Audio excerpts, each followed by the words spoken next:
Yesterday at the Florida delegate breakfast, and it lasted her entire speech, by the way. Last night was the kickoff of the DNC, but all those leaked emails still seem to be the topic of conversation.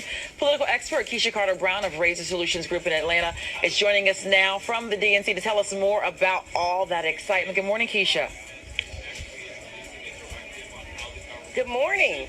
All right, let's get right to the boos. We heard the video from Debbie Wasserman Schultz getting booed at the Florida delegate breakfast. And I noticed last night, every time a speaker mentioned Hillary Clinton, there were boos. Also know, Karen, if he's at the FBI trying to warn the Yeah, there were some people out here that were booing, but overwhelmingly, I think it was a great night. It wasn't as bad in the hall as I think it was on television. I think the Bernie people really put themselves in great places all over the hall. So you heard a lot more boos on television than really what it was going on in the hall. Well, you mentioned Bernie, and of course he did speak last night. He did endorse Hillary Clinton. Let's take a listen. Our job now is to see that strong Democratic platform implemented by a Democratic-controlled Senate, by a Democratic House, and a Hillary Clinton presidency. All right, Keisha, so do you think that speech from Bernie last night was enough to get his supporters to rally behind Hillary Clinton?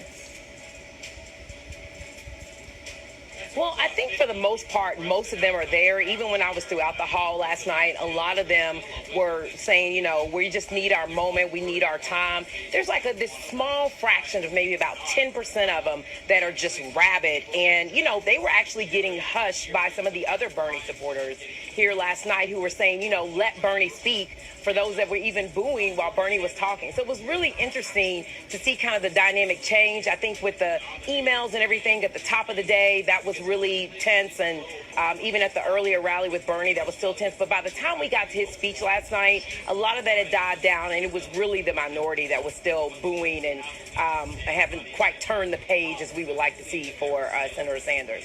Let's move on now to First Lady Michelle Obama. I mean, really, a lot of folks saying she stole the night. She had a lot of support from the audience. It seemed like everyone was really engaged in her speech. She talked about raising her daughters in the White House. What were your thoughts on her speech?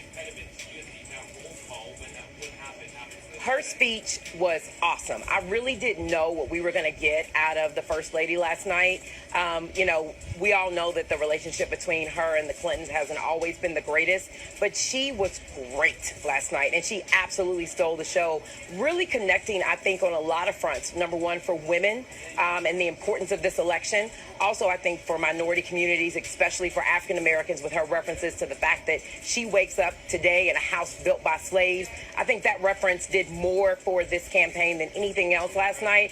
And as much as the Bernie supporters were getting a lot of attention because of their boos, after Michelle's speech last night, a lot of that stuff went to the wayside, and all everyone could talk about was how gracious and how awesome she was in her speech. All right, Keisha Carter Brown, as always, thank you so much for joining us here on Eye Opener. And of course, all eyes now waiting to see what Bill Clinton will say in his speech. You know, they've really got a powerhouse list of people ready to speak. So